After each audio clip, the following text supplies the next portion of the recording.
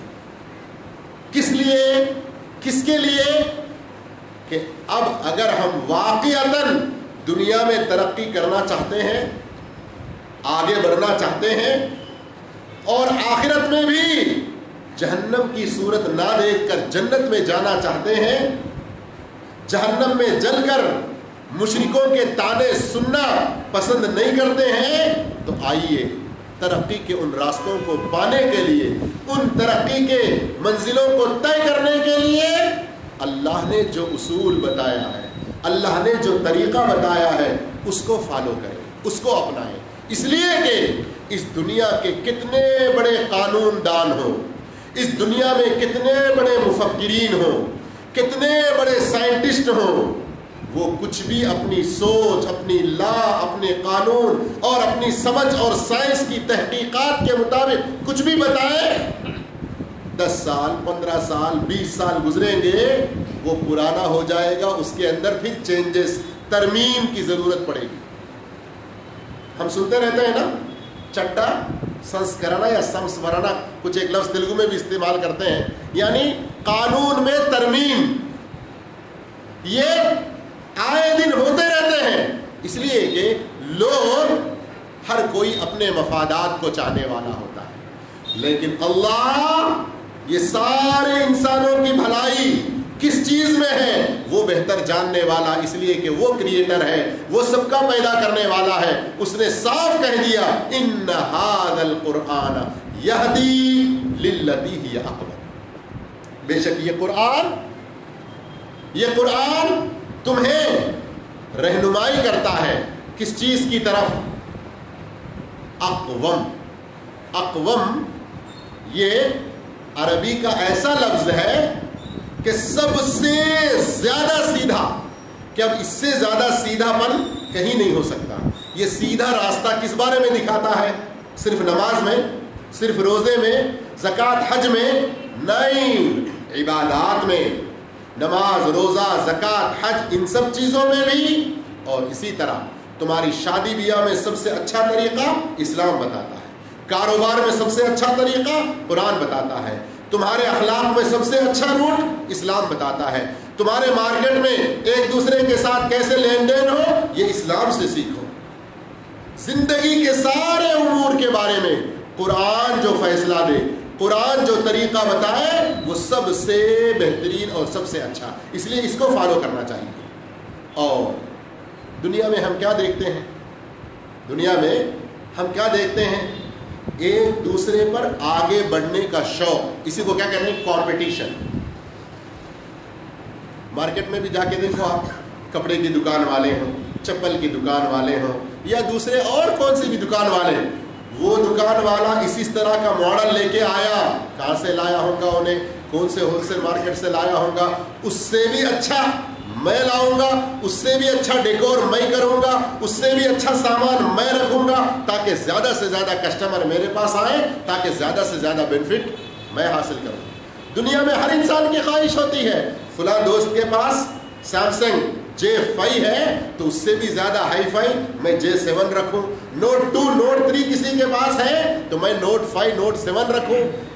دنیا میں اللہ تعالیٰ یہ ہماری فطرت میں رکھا ہے ایک دوسرے سے آگے بڑھنا، تو اللہ رب العالمین نے یہ جو ہماری فطرت میں رکھا ہے نا، میں ہمیشہ میرے اپنے کولیگ سے آگے رہنا، میرے اپنے ساتھیوں سے آگے رہنا، یہی شوق ہمیں ترقی پہ لانے والی ہر چیز کے بارے میں ہونی چاہیے۔ صرف پیٹ کے نیوالے، کار، موبائل فونز، گھر، مکانات، گاڑی گھوڑا، ان چیزوں میں ہی نہیں، ہر وہ چیز جو ہمیں اونچے سے اونچے مقام پر لائے، ترقی کی اونچی منزلیں طے کروائے، ہونا چاہیے۔ جیسے آج سے ایک ہفتہ پہلے یا بیچ میں کبھی میں نے کہا تھا کہ اللہ کے رسول صلی اللہ علیہ وسلم نے کیا فرمایا، جب تم جنت کا سوال کرو اللہ سے تو کون سی جنت مانگو؟ جنت الفردوس، شاباش۔ جنت الفردوس. کیوں؟ وہ سب سے افضل، سب سے اونچی جگہ اور سب سے درمیان میں بہتر جنت ہے. اس کے اوپر رحمان کا عرش ہے. تو یہ اسلام ہے کہ ہر چیز کے بارے میں. اسی لیے اللہ رب العالمین نے کیا فرمایا؟ وسارعوا وسابقوا فاستبقوا. یہ جو عربی الفاظ ہیں اس کے اندر یہی معنی پایا جاتا ہے کہ تم اپنے دوسرے لوگوں کو دیکھ کر ان سے بھی اور زیادہ نیکیوں میں آگے بڑھو. مقصد اللہ کی رضا ہونا چاہیے، مقصد اپنی جنتوں کا حصول ہونا چاہیے، جنتوں میں اونچے درجوں کو حاصل کرنا ہونا چاہیے. ابو سعید خدری رضی اللہ عنہ کی روایت صحیح مسلم شریف میں، اللہ کے رسول صلی اللہ علیہ وسلم نے فرمایا ایک نیک آدمی کا ذکر کرتے کہ جنت میں ان فی الجنت لمئۃ درجہ، جنت میں 100 درجے ہیں.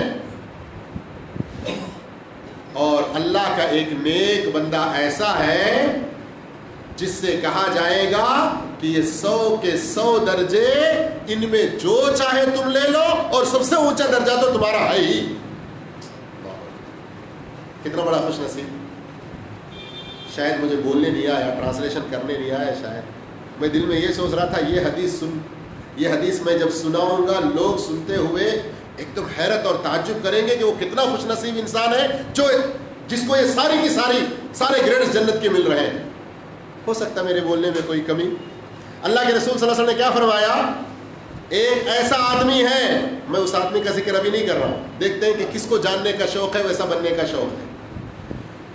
جنت میں 100 درجے ہیں اور ہر درجے کے بیچ میں کتنا فاصلہ ہے؟ فرمایا جتنا یہ زمین سے آسمان کے درمیان کا فاصلہ ہے اتنا فاصلہ ہر ایک سے دوسرے درجے کے بیچ میں. ابو سعید خدری رضی اللہ تعالیٰ عنہ جو وہاں بیٹھے ہوئے تھے اور بہت غور سے اس حدیث کو سن رہے تھے، بہت غور سے اس حدیث کو سن رہے تھے. پوچھا اللہ کے نبی صلی اللہ علیہ وسلم بات بڑی اچھی لگی، اور ایک مرتبہ دہرائیے. کیسے وہ نیکیوں کے خواہش میں اللہ کے رسول صلی اللہ علیہ وسلم نے اور ایک مرتبہ دہرایا، اور ایک مرتبہ دہرایا، تیسری مرتبہ پوچھا، تیسری مرتبہ دہرایا. میں اس حدیث کو کیوں پیش کیا؟ کہ جنت میں اس طرح کے درجات موجود ہیں. جب اللہ کے رسول صلی اللہ علیہ وسلم ان کا ذکر کر رہے ہیں تو ان اونچے منزلوں کو پانے کے لیے، ترقی حاصل کرنے کے لیے کیسا ان صحابہ کا شوق تھا، ذرا غور کرو. اور تو اور جسے ہم گنوار کہتے ہیں، عام طور پر دیہات کے لوگوں کو بولتے ہیں نا، ارے انہیں گاؤں کا جن سے کیا معلوم. لیکن عرب کے گنوار، اعرابی یا بدو جن کو کہا جاتا، اللہ اکبر، کبھی کبھی بڑی عجیب قدرت کی نشانیاں ان میں بھی نظر آتی. اسی لیے اللہ رب العالمین نے سورہ توبہ کے اندر بعض اعرابیوں کے بارے میں جو مذمت بیان کی تو وہیں فرمایا وَمِنَ الْأَعْرَابِ مَن يُؤْمِنُ. انہی اعرابیوں میں بڑے اچھے لوگ بھی ہیں، ایمان والے بھی ہیں. اللہ کے رسول صلی اللہ علیہ وسلم ایک مرتبہ کہہ رہے تھے، بیان فرما رہے تھے کہ جنت کے اندر ایک اونچا مقام غرف، جہاں اونچی منزلیں ان کے لیے ہیں، وہ غرف، ان جنتوں میں غرف میں رہنے والے لوگوں کو یہ عام جنتی ایسے دیکھیں گے جیسے تم کوئی اونچے چمکتے ہوئے چھوٹے ستارے کو دیکھتے ہو. یعنی اتنا دور کا فاصلہ ان کے درمیان میں رہے گا. ادھر سے ایک اعرابی گزر رہا تھا، پوچھا اللہ کے رسول صلی اللہ علیہ وسلم اس طرح کے یہ غرف جو جنت میں ملنے والے ہیں یہ کن لوگوں کو ملیں گے؟ تو اللہ کے نبی صلی اللہ علیہ وسلم نے فرمایا یہ ان لوگوں کو ملیں گے جو بات کرتے ہیں تو نرمی کے ساتھ کرتے ہیں، جو سلام کو زیادہ پھیلاتے ہیں، لوگوں کو کھانا کھلاتے ہیں اور نفلی روزے رکھتے ہیں، اور راتوں میں جب لوگ سوئے ہوئے ہیں اٹھ کر اللہ کی بارگاہ میں کھڑے ہو کر اس کی عبادتیں کرتے ہیں. یہ ہونا چاہیے، اس طرح کا شوق ہونا چاہیے. اس طرح کا شوق جس کا رہے گا تو اس کی دنیا کی زندگی بھی ترقی کرے گی. ابھی باتیں بہت ساری ہیں لیکن ایک روٹ سے لے کے آنا پڑتا ہے، اس لیے تھوڑا سا ٹائم لگتا ہے۔ اب آج ہمارے پاس کیا ہے، آخرت کی کوئی بھی بات آتی نا، دنیا کے بارے میں، یہ گھر بنانے کے لیے مجھے 20 لاکھ چاہیے، کیسا ملے گا، بہت مشکل ہے، تو ابھی اس سال میں لینڈ خریدوں گا، اگلے سال بیسمنٹ ڈالوں گا، پھر اس کے بعد پھر میں اس کے اوپر صرف روف ڈالوں گا۔ اس طرح سے اپنے پلان بناتے چلے جاتے ہیں، لیکن آخرت کی کوئی بات آتی ہے تو دھیرے دھیرے ہم اسی طرح سے اپنی زندگی میں نیک اعمال میں سبقت کرتے ہوئے آگے بڑھنا چاہیے، لیکن یہاں پر ابا یہ بھی کرنا پڑتا، یہ بھی کرنا پڑتا، کوئی اور شارٹ راستہ نہیں ہے۔ میرے بھائیوں، دنیا جو ختم ہونے والی ہے، فنا ہونے والی ہے، اس کے لیے بڑی لمبی لمبی امیدیں لے کے بیٹھے رہتے ہیں، لیکن آخرت میں لے جانے والی چیزیں، جنت میں ہمیں کامیاب کرنے والی چیزیں، جنت میں لے جانے والی چیزیں، آخرت میں کامیاب کرنے والی چیزیں، ان کے حصول کے لیے اتنی سستی اور غفلت، یہ کسی طرح ایک مسلمان اور مومن کے لیے زیب نہیں دیتا۔ اگر ہم دنیا کے اندر بھی ترقی کرنا چاہتے ہیں، آخرت میں بھی ترقی کرنا چاہتے ہیں، تو سب سے پہلے ہمارا بیسمنٹ مضبوط ہونا چاہیے۔ جتنا بیسمنٹ مضبوط رہے گا اتنا آپ آگے اس کے اوپر فلور، اس کے اوپر منزلیں، اس کے اوپر جتنی چاہیں فلور بنا سکتے ہیں۔ کیا ہے اپنا اسلام کا بیسمنٹ؟ عقید توحید، عقید رسالت اور عقید آخرت۔ توحید، رسالت، آخرت، اس کے بارے میں سیکھتے رہیے، شرک سے بالکل دور رہیں۔ اب ان تینوں کو سمجھانے کے لیے ہی بڑا لمبا ٹائم لگے گا، لیکن شارٹ میں سمجھا دیتا ہوں۔ توحید ایسی ہو کہ اس میں ذرا بھی شرک کی ملاوٹ نہ ہو، اور اللہ کے رسول صلی اللہ علیہ وسلم پر ایسا ایمان ہو کہ دنیا کا کوئی بڑے سے بڑا امام، بزرگ، مفکر کوئی بھی آ جائے، سب کی قدر کریں گے، لیکن فالو کریں گے تو صرف محمد رسول اللہ صلی اللہ علیہ وسلم۔ اور عقید آخرت اتنا مضبوط ہو، ہم اندھیرے میں بھی چلیں، اجالے میں بھی چلیں، اکیلے میں بھی رہیں، چار لوگوں کے درمیان میں رہیں، صرف ہمارے دل میں یہ نہ ہو کہ لوگ کیا بولتے، لوگ کیا بولتے، لوگ کیا بولتے، لوگ کیا بولتے، میں ایسا کرا تو انہیں کیا سمجھتا، میں ایسا کرا تو انہیں کیا سمجھتا۔ سب سے پہلے ہمیں ہر کام کے بارے میں، ہماری ہر گفتگو کے بارے میں اللہ کے پاس حساب دینا ہے، اور وہاں سے ہم کسی بھی پل ٹلنے والے نہیں۔ اس دن جب اللہ کی بارگاہ میں ہم حاضر ہوں گے، ترازو بھی قائم کیا جائے گا انصاف کا، چھوٹی سے چھوٹی نیکی بھی تولی جائے گی، چھوٹی سی چھوٹی برائی بھی تولی جائے گی۔ ہم دنیا میں جو کچھ عمل کر رہے ہیں، جو کچھ باتیں کر رہے ہیں، جو کچھ دلوں میں پکے پلان بنا رہے ہیں، یہ سب کچھ لکھا جا رہا ہے۔ جب قیامت کے دن پہنچیں گے، وَتَرَى الْمُجْرِمِينَ مُشْفِقِينَ مِمَّا فِيهِ، اس وقت ڈرتے رہیں گے لوگ، کون؟ جنہوں نے گناہ کیے ہیں۔ وہاں دنیا میں جن کی زندگی گناہوں میں گزری، وہ لوگ وہاں پر ڈریں گے، اپنی کتابوں کو دیکھ کر، اپنے نامہ اعمال کو دیکھ کر پکار کر کہیں گے، یا ویلتنا ما لہذا الکتاب، ہائے افسوس، یہ کیسی کتاب ہے، لا یغادر صغیرۃ ولا کبیرۃ، کوئی چھوٹی سی چھوٹی چیز بھی نہیں چھوٹی، کوئی بڑی سی بڑی چیز بھی اس میں نہیں چھوٹی، اور سارا کا سارا اس میں موجود ہے۔ یہ پا کر بہت افسوس کریں گے، بہت پچھتائیں گے، لیکن اس وقت کا پچھتانا کچھ نہیں فائدہ۔ اس لیے سب سے پہلے اپنا عقیدہ مضبوط کریں، عقیدہ توحید کا بھی، رسالت کا بھی اور آخرت کا بھی۔ اور یہ مضبوط صرف ایک مرتبہ کی تقریریں سننے سے نہیں ہوگا، ایک مرتبہ کا کوئی بیان سننے سے نہیں ہوگا، اس سے ہمیں اپنا تعلق جوڑنا پڑے گا، قرآن سے اپنا رشتہ مضبوط کرنا پڑے گا، اور پھر اس کے بعد فرائض کو ہم ادا کرتے رہیں، فرائض کو ادا کرتے رہیں۔ اور فرائض اللہ کے بھی ہیں، نماز، روزہ، زکوٰۃ، حج کی شکل میں، اور بندوں کے بھی ہیں۔ زکوٰۃ مال کا فریضہ ہے، اور بندوں کے اس میں ہمارے اوپر حقوق ہیں، اسی طرح سے ماں باپ ہیں، رشتہ دار ہیں، اسی طرح سے فرائض لین دین میں بھی ہے، فرائض کچھ اخلاق میں بھی ہے، فرائض میاں بیوی کے تعلقات میں بھی ہے، فرائض اولاد اور ماں باپ کے درمیان کے تعلقات میں بھی ہیں، تو ان فرائض کا اہتمام بہت کریں ہم۔ پھر آگے اس کے ساتھ ساتھ نیکی کے اور کیا دروازے ہو سکتے ہیں، نیکی کے اور کیا کام ہو سکتے ہیں، ان کے بارے میں جانتے رہیں اور زیادہ سے زیادہ ان کو سیکھتے رہیں، ان کو زیادہ سے زیادہ سیکھتے رہیں۔ ہم بہت سارا ہمارا جو ٹائم ہوتا ہے، ٹائم پاس کر رہے ہیں کر کے، کوئی فلمیں دیکھنے میں، سیریل دیکھنے میں، ایک کے بعد ایک چینل چینج کرتے ہوئے نیوز دیکھنے میں گزارتا ہے۔ کسی کو ان سب چیزوں سے انٹرسٹ نہیں ہے۔ ڈاکٹر بول دیا تم جلدی اندھے ہو جاتے، ڈاکٹر بول دیا یہ سب تمہارے اوپر جو شعاعیں ایکس رے اس کے آگے پڑتے ہیں، یہ بار بار دیکھتے رہتے، تمہارا ہارٹ اور کمزور ہو جاتا، تو اب یہ سب چھوڑ دیتے۔ کیا ہے؟ لوگوں کے ساتھ بیٹھ کے گپ شپ، لوگوں کے ساتھ بیٹھ کے گپ شپ، اس میں اپنا وقت ضائع کرتے رہتے ہیں۔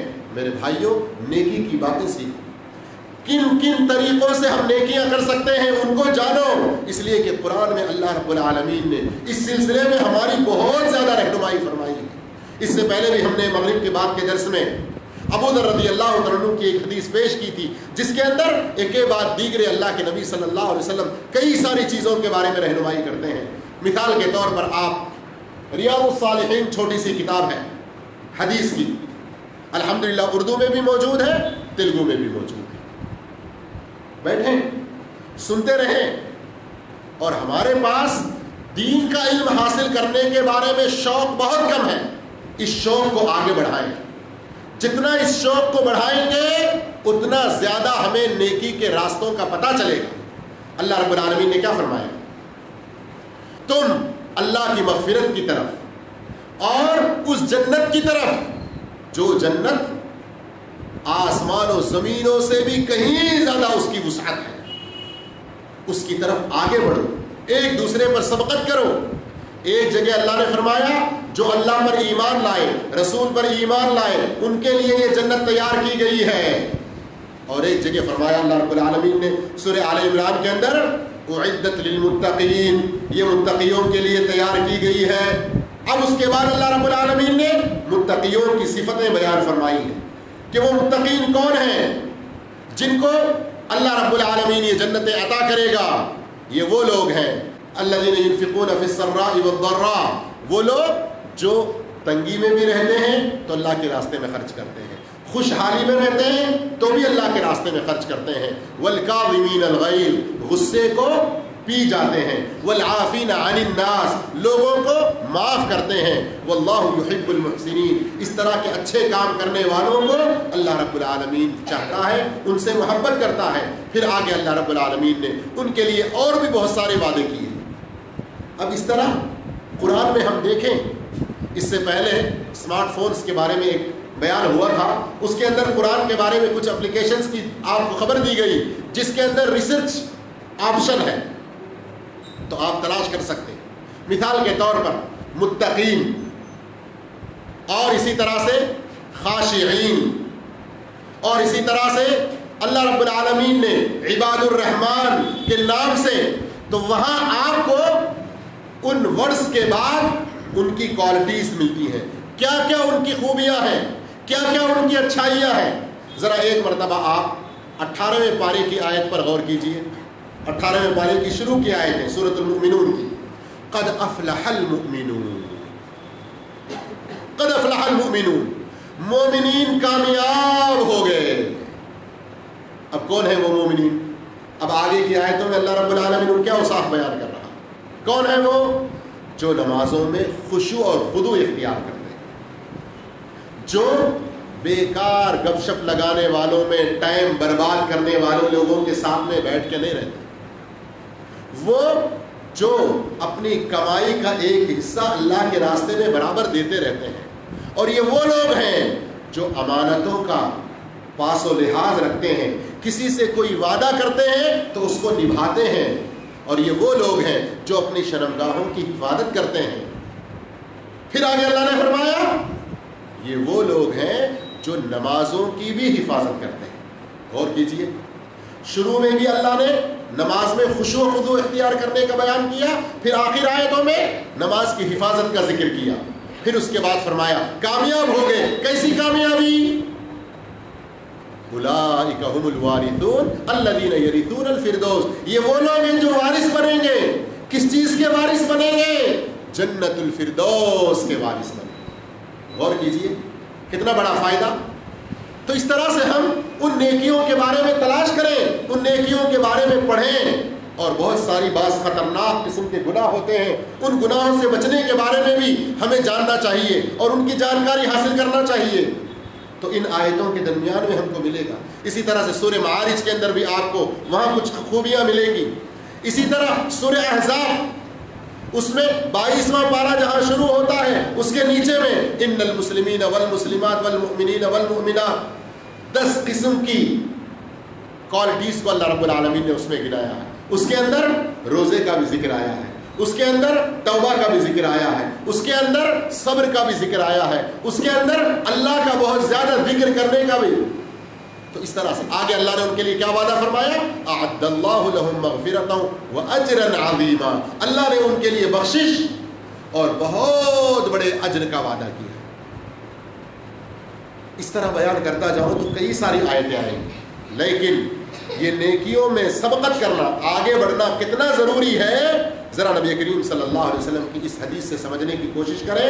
اور اس حدیث کو امام مسلم رحمۃ اللہ علیہ نے اپنی صحیح میں ذکر فرمایا, بادروا بالاعمال بادروا بالاعمال فتنا كقطع الليل المظلم.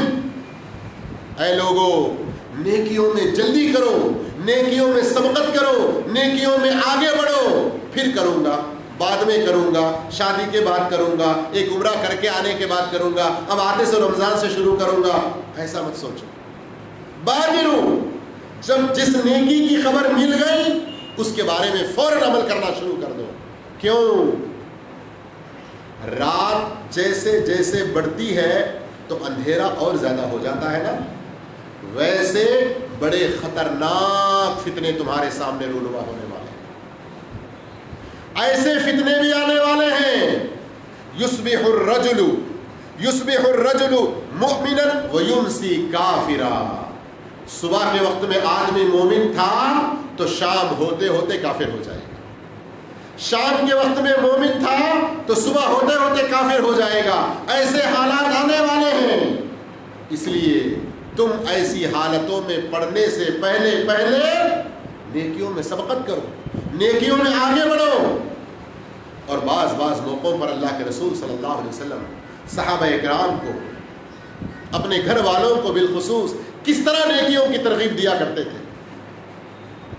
آج ہمارے پاس اللہ تعالیٰ ہمیں ہم سب کو بھی ہدایت عطا فرمائے, کہنے والوں کو, سننے والوں کو, سارے مسلمانوں کو اللہ تعالیٰ نیک اعمال میں سبقت کرنے کی توفیق عطا فرمائے. کوئی بھی نیکی کے بارے میں سنتے ہیں, بات تو اچھی ہے, موڈ میرا بھی ہے, خیال میرا بھی ہے, لیکن حالات اچھے نہیں ہیں, میرے گھر والے نہیں مان رہے ہیں, نہیں ذرا سا میری جو ڈیوٹی ہے تھوڑی اس طرح کی ہے اس لیے ابھی اچھا نہیں رہتا. بہت ساری رکاوٹیں. بعض لوگوں کی تو حالت یہ رہتی, خود کو کوئی رکاوٹ سامنے آتی نہیں آتی نہیں معلوم, لیکن خود ہی بہت ساری رکاوٹیں سوچ لے کے اپنے آپ کو آگے بڑھنے سے پیچھے کر لے. نہ میرے بھائی, موت کے بارے میں کسی کو نہیں پتا, موت کے بارے میں کسی کو نہیں پتا کہ کس جھٹکے میں موت آ جائے گی, کس طرح سے اچانک موت آئے گی. اسی لیے اللہ کے نبی صلی اللہ علیہ وسلم نے کیا فرمایا؟ حضرت ابن عمر رضی اللہ عنہ کی حدیث ہے صحیح بخاری میں, کن فی الدنیا کانک غریب او عابر سبیل. دنیا میں تم ایسے جیو جیسے کوئی اجنبی ہو یا کوئی مسافر. مسافر آدمی کسی جگہ ٹھہرتا ہے تو کیا ہمیشہ ٹھہرنے کے ارادے سے رکتا ہے؟ نہیں, وہ سفر میں تھوڑا سا سستانے کے لیے, آرام کرنے کے لیے, سفر کی تھکاوٹ کو تھوڑا سا دور کرنے کے لیے وہ رکا ہوا ہے, پھر آگے اپنی منزل کی طرف بڑھ جائے گا. ایسے ہی ہماری اصل منزل آخرت ہے. دنیا تھوڑا سا ریسٹ کی جگہ, تھوڑا سا ریسٹ کی جگہ ہے. اور ایک بات کیا فرمایا اللہ کے رسول صلی اللہ علیہ وسلم نے؟ اجنبی کی طرح سے رہو. آپ کسی پردیس میں جاتے ہیں یا کسی کے گھر میں مہمان بن کے جاتے ہیں. کیسے جاتے ہیں؟ اپنے گھر کی پوری الماری، پورے برتنہ، پورا پلنگ، سب کچھ اٹھا کے لے جا کے وہاں رہتے ہیں؟ نہیں رہتے. بہت زیادہ سے زیادہ 2 دن 3 دن رہنے کے لیے آئے. جن کے پاس جا رہے ہیں ان کے پاس 1-2 چیزوں کی کچھ کمی کا اندیشہ رہا تو 1-2 بیڈ شیٹ لے کے، 1-2 ڈریس لے کے، یعنی اپنے آپ کو ہلکا پھلکا بنا کے جاتے ہیں. تو اس طرح دنیا میں اپنی خواہشات، اپنی ضروریات پوری کرنے کے بارے میں ہلکے پھلکے رہو، لیکن آخرت کا توشہ تیار کرنے میں بہت زیادہ سے زیادہ توشہ ساتھ میں لینے کی کوشش کرو. اس حدیث کو ابن عمر رضی اللہ عنہ بیان کرتے تھے. پھر آگے وہ خود کیا کہتے تھے؟ کہتے تھے اذا اصبحت فلا تنتظر المساء واذا امسيت فلا تنتظر الصباح. جب تم صبح کر لو تو شام تک جیوں گا میں، ایسی امیدوں میں نہ رہو. کس کو پتا کہ موت آ جائے شام سے پہلے پہلے. شام کر لو تو پھر صبح کی کوئی امید نہ رکھو، ہو سکتا صبح ہونے سے پہلے پہلے ہی تم اس دنیا سے پار ہو جاؤ.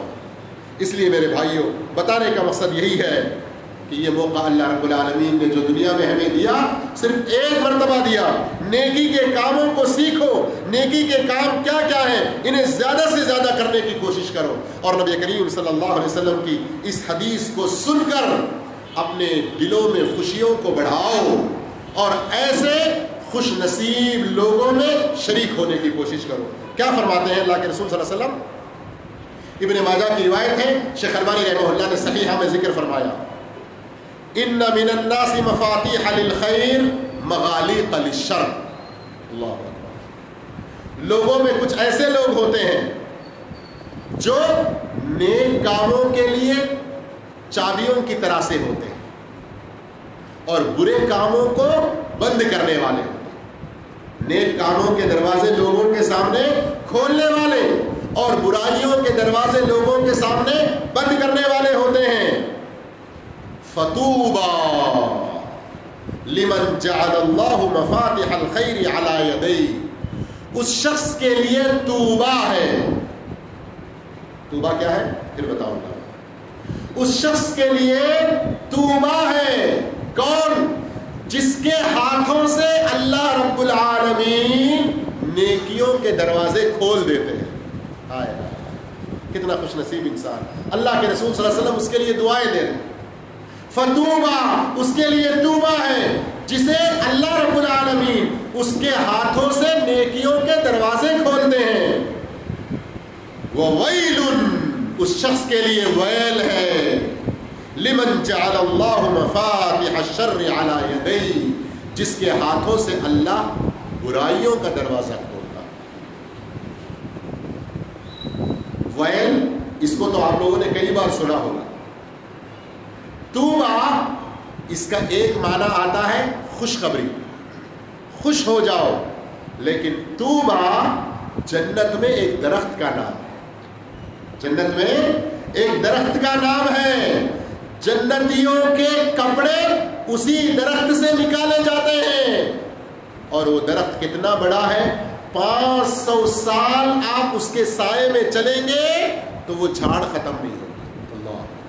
اللہ مجھے آپ کو سب کو ایسا جھاڑ نصیب فرمائے جنت میں. کس کو ملے گا؟ جو نیکیوں کا دروازہ بنے. اب آج الٹا ہو جا رہا ہے ہمارے پاس. اللہ کسی کو بولنے کا موقع دیا، نیکیوں کے دروازے کھولنے کی کوشش کر رہے ہیں. قرآن و سنت کی روشنی میں ارے اسے کیا روب اٹھا، کیا تو بھی ایک نیا مسئلہ لے کے اٹھتے چ رہتا، بولتے چ رہتا. منہ بند کرانے کی آج کوشش. میرے بھائیوں، اس حدیث کو ہمیشہ اپنے ذہنوں میں رکھیں. لوگوں کی باتوں کی پرواہ کرنے کی ضرورت نہیں ہے. ہاتھی چلتا رہتا ہے، آوازیں کسنے والے بازو سے کستے رہتے ہیں. ہمیں اپنے دھند میں سوار ہو کر اللہ کے رسول صلی اللہ علیہ وسلم کی اس طرح کی حدیثوں کو سن کر اللہ عز و جل کے قرآنی وعدوں کو اس پر یقین کرتے ہوئے آگے بڑھنا چاہیے. پھر ایک مرتبہ جلدی سے ترجمہ سنا کے میں آگے بڑھتا ہوں. اللہ کے نبی صلی اللہ علیہ وسلم نے کیا فرمایا؟ لوگوں میں کچھ لوگ ایسے ہوتے ہیں جو نیکیوں کے کھولنے والے اور برائیوں کے بند کرنے والے ہوتے ہیں.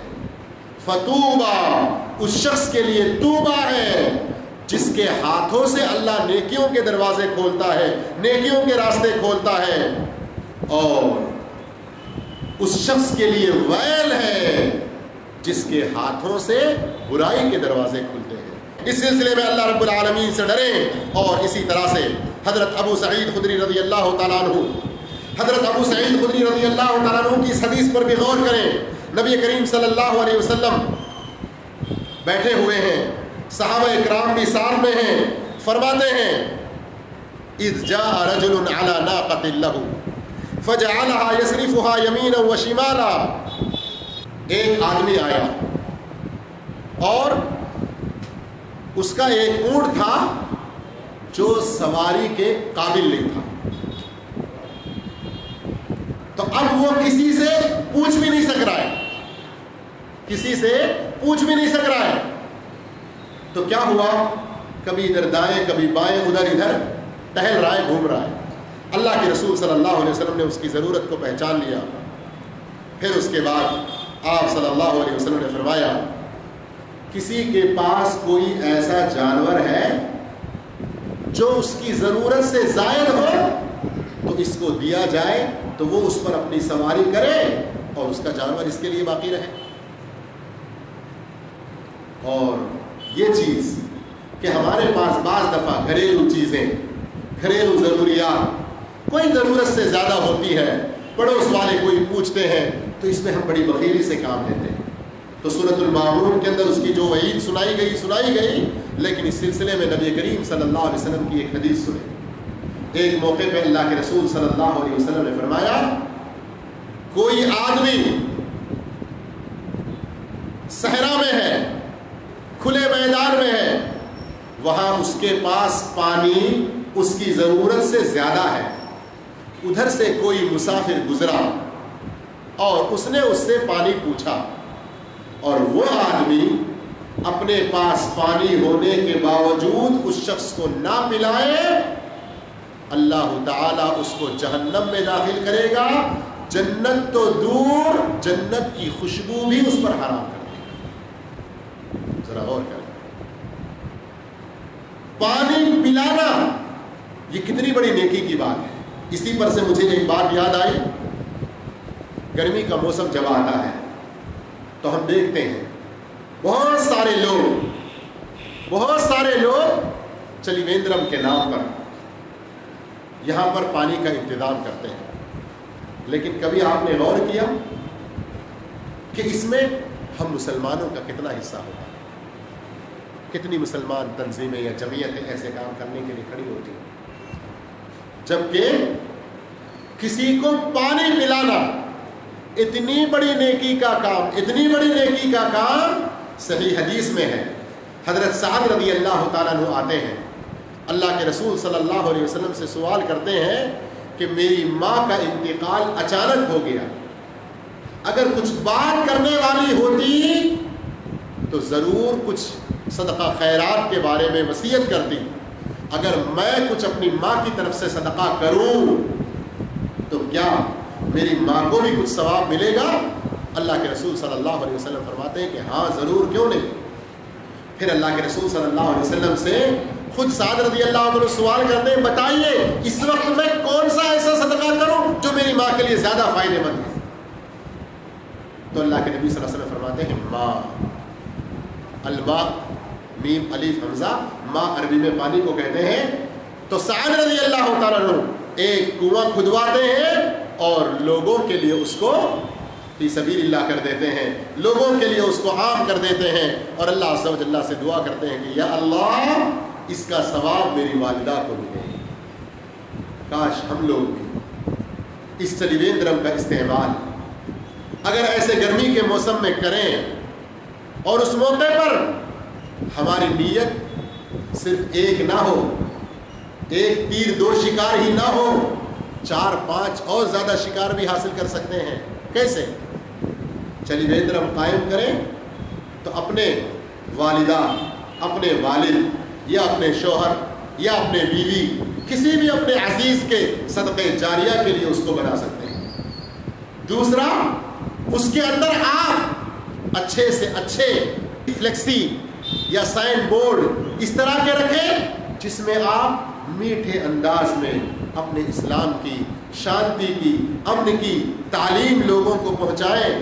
پانی پلانے کا جو اجر و ثواب ہے اس کے بارے میں، اور توحید کی دعوت، آخرت پر ایمان کے بارے میں کچھ ایسی چیزیں ریفرنس کے ساتھ رکھیں. اور آگے اس طرح سے واللہ میں اس موضوع پر تقریر کرنے کے لیے کھڑا رہوں، اتنے سارے واقعات، اتنی ساری باتیں یاد آتی رہتی ہیں. ابو امامہ رضی اللہ تعالیٰ عنہ، ٹاپک آپ کو یاد ہے نا، نیکیاں زیادہ سے زیادہ کرنا، دنیا اور آخرت میں ترقی کی راہیں طے کرنا. زمانہ آگے بڑھ گیا تو ہم پیچھے کیوں؟ ابو امامہ رضی اللہ تعالیٰ عنہ اللہ کے رسول صلی اللہ علیہ وسلم سے ایک حدیث سنتے ہیں. کیا سنتے ہیں؟ جو شخص پانی پیے اور کچھ اپنی بیوی کو بھی پلائے، اللہ اس پر بھی اسے اجر دیتا ہے. وہ گھر میں آتے ہیں اور ایک لوٹے میں پانی لیتے ہیں، خود پیتے ہیں، پھر لا کر اپنی بیوی کو دیتے ہیں. لوگ اسے کیا سمجھیں گے؟ What is this romantic mood? تو بھائی ساری چیزوں کو ایک الگ اینگل سے سوچنے کی ضرورت نہیں، اس میں اجر و ثواب کے ناحیے سے بھی سوچیں. بیوی بھی تعجب کی کہ کیا بات ہے، ابو امامہ کا آج کیا موڈ ہو گیا؟ تو انہوں نے اللہ کے رسول صلی اللہ علیہ وسلم کی حدیث سنائی. اللہ کے رسول صلی اللہ علیہ وسلم کی حدیث سنائی. غور کیجئے کہ صحابہ اکرام کس طرح نیکیاں حاصل کرنے کے بارے میں، نیکیوں میں سبقت کرنے کے بارے میں چھوٹی چیز کو بھی معمولی نہیں سمجھتے تھے، اس پر عمل کر کے اپنی دنیا اور آخرت کو سنوارنے کی کوشش کرتے تھے. اس لیے میرے بھائیوں، یہ ساری معلومات کیسے حاصل ہوں گی؟ کہ ہم پڑھتے رہیں. اور پھر اپنی گفتگو کو ختم کرنے سے پہلے میں آپ کو یہ بات بھی بتا دوں کہ گھما پھرا کر پھر وہی جنت کی باتیں، وہی اسلام کی باتیں، وہی آخرت کی باتیں. میرے بھائیوں، اگر حقیقی ترقی ہم پانا چاہتے ہیں تو اسلام سے پیٹ پھیر کے، قرآن کو پیچھے ڈال کے، محمد صلی اللہ علیہ وسلم کی طرف آگے بڑھنے کے بجائے ان سے روگردانی اختیار کر کے چار نوالے منہ میں آ جائیں گے، سکھ اور آرام کی زندگی شاید گزر جائے گی. یأکلون کما تأکل الانعام والنار مثوی لہم، وہ کیفیت ہو جائے گی. کھانا پینا کئی سارے جانوروں کا بھی بڑے آرام سے ہو رہا ہے. چھوٹے چھوٹے پرندے بھی دن بھر گھومتے پھرتے ہوئے کس طرح کاڑی کاڑی جمع کر کے، جسے کچرا سمجھ کے آپ جھاڑ کے باہر پھینک دیتے ہیں، اس میں سے چن چن کے آپ کے گھر کے کسی کونے میں اتنا زبردست گھونسلہ بناتے ہیں، آپ کے گھر کے باہر ادھر طرف میں ایسا گھونسلہ بناتے ہیں کہ اس میں سے آنے والے پچھاڑ سے آپ پریشان ہوتے ہیں. اس کا وہ گھونسلہ اتنی بارش میں بھی سیف رہتا ہے نہیں؟ ایسے بھی پرندوں کے ایسے گھر بھی ہم لوگ دیکھ رہے نہیں دیکھ رہے؟ تو ہم سے بھی زیادہ چالاک وہ بن کے نکل رہے.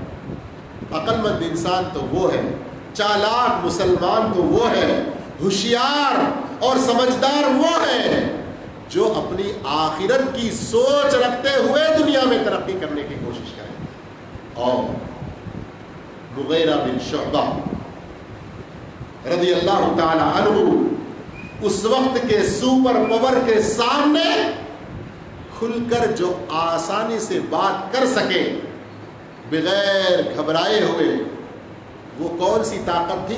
وہ ایمان اور نیک عمل ہی کی طاقت تھی. ان کے سامنے دنیا بھی، اتنے بڑے سپر پاور بھی لاچار ہو گئے. لا کر ان کے سر پہ مٹی ڈال دیا تو کیا کہا؟ ہائے ہائے کتنا خوش نصیب ہوں، میں اس ملک کو فتح کرنے سے پہلے تم نے ہی اپنی مٹی میرے حوالے کر دی. کیا خوش گمانی، کیا حسن ظن. اور پھر آخر ہوتا ویسے ہی ہے، کتنی بڑی سپر پاور بھی ان کے سامنے کچھ نہیں ہوتی. کیوں؟ آخرت کا وہ ایمان رہے گا، اللہ پر وہ کامل بھروسہ رہے گا. اور جیسے ان کے بارے میں کسی شاعر نے کہا، اس کا خلاصہ عربی کے دو ہی الفاظ میں، قوام اللیل و رکبان النہار، کہ راتوں کے اللہ کی بارگاہ میں کھڑے ہونے والے اور دن کے گھڑ سوار اللہ کی راہ میں نکلنے والے. وہ کیفیت تھی ایمان اور وہ نیک عمل کا جذبہ تھا تو ہی دنیا کی بڑی سی بڑی طاقت بھی ان کے سامنے ہیچ تھی. اور آج ہمارے پاس بڑی بڑی طاقتیں سارے دنیا کی چیزوں کی, انکم سورسز کے اعتبار سے بھی دیکھیں سب کچھ ہمارے پاس, اس کے باوجود پاور کیوں نہیں؟ ویسے ہی ہے جیسے ٹائر میں سے ہوا نکل گئی. تو بہرحال باتیں کہنے کی بہت ساری, لیکن اس لیول کے سمجھنے والے بھی ہوں, سمجھ کر عمل کرنے کے ترقی کے جذبے کے ساتھ ہوں تو بہت سی باتیں نکلیں گی. اشارے میں بھی کچھ باتیں ہوتی ہیں, لیکن جو قرآنی آیات جو احادیث آپ کے سامنے آئی ہیں ان کے بارے میں یہی کہوں گا کہ قرآن میں اللہ نے فرمایا کہ قرآن کے آنے سے پہلے کا جو زمانہ تھا وہ فی ضلال مبین تھا, فی ضلال مبین, کھلی گمراہی میں, نراکشراسلو, اجنالولو, الٹریٹ, بالکل گنوار. لیکن قرآن آیا ان کو سپر پاور بنایا, اسلام پہ انہوں نے عمل کیا, دنیا میں امن و امان کو پھیلایا. اس وقت کوئی کسی کو امن و امان دینے والا کوئی دھرم نہیں تھا, سب ایک دوسرے کا کھا کے ایک دوسرے پر ظلم کرنے والے تھے. لیکن اسلام نے ہی دنیا کو بھی امن دیا, دنیا کو ہی سبق دیا, دنیا کو ہی ترقی کی منزلیں عطا کی, اور ان ترقی کی منزلوں پر جب چلتے رہے ایمان اور نیک عمل کے راستے پر طے کرتے ہوئے تو پھر ان کو دنیا کی بھی آخرت کی بھی ساری کامیابی نصیب ہوتی چلی گئی. اللہ عز و جل سے دعا ہے اللہ ہم تمام کو بھی نیک توفیق عطا فرمائے, ہم تمام کو بھی دنیا اور آخرت دونوں جہانوں میں ہر موڑ میں آگے ہی آگے ترقیاں کرتے رہنے والا بنائے. جزاکم اللہ خیرا, والسلام علیکم ورحمۃ اللہ.